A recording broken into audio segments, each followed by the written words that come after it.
Welcome back to Daytime, Alabama. I am joined by Michelle Gavan, and Michelle, some time ago, she has twin boys, and she noticed some time ago that one of her sons was having a little difficulty, and he was diagnosed as ADHD and eventually as autistic, correct? Correct. And you decided, after going through the experience with these things, that you wanted to do something about it. Definitely. Tell me a little bit about the concept that you came up with, Learning RX. Yes, well, actually, it's not my idea, but in my search to find some solutions for my son, we stumbled upon what's called cognitive training. I had no idea what cognitive training meant, and only experimented with it because I trusted someone who knew more about it than I did. Right.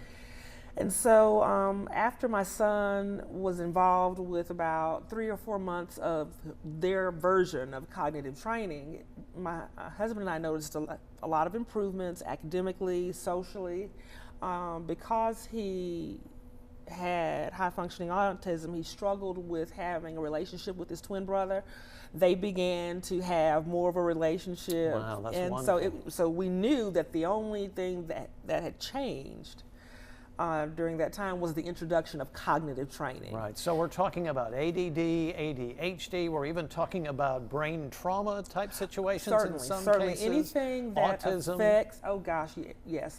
Cognitive training in its essence addresses difficulties with anything with thinking skills. So if you are struggling with reading, that is a cognitive issue. And by and large, our school systems still struggle to know how to handle these kids, don't they? Because they just don't have the resources to set them aside and give them the kind of training that they need separately. That's correct. Yeah. And one of my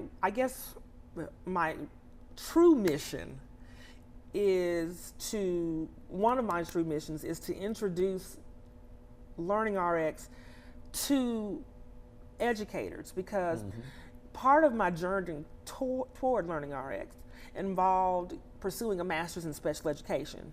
Once we found out that my son had autism, and after we dealt with all of the school-related issues that came with that, I wanted to understand how the school went about making its decisions. Right. And I wanted to really get more into their mindset. I understood the mindset of the parent, and I also, to a certain extent, understood the medical and psychological side of it. But what I didn't understand was the educational component. Right. And so I began to pursue a master's in special education. And what I learned is that there really isn't anything in educational training that addresses cognition. Yeah, they're just not set up for that They're kind not of set thing. up for that. So you want to let people know about Learning RX. Yes. And how, if people notice that their child is, you know, maybe exhibiting some symptoms of these things, Yes. ADD, ADHD, even autistic type things. Dyslexia. Yeah, a whole Certainly. laundry list of things. How can they get more information about Learning RX? We have a website. It's Learning RX Birmingham South.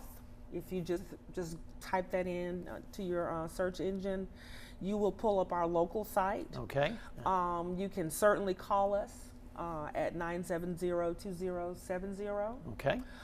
We even offer 15-minute free practice sessions to families who are interested in learning more about how it works, Yeah, because it's let them so get their feet different. right in it. Yeah. Yes, it is so different right. from anything else. Michelle that's out Gavan, there. thank you so much for Thank you. making us aware of Learning RX.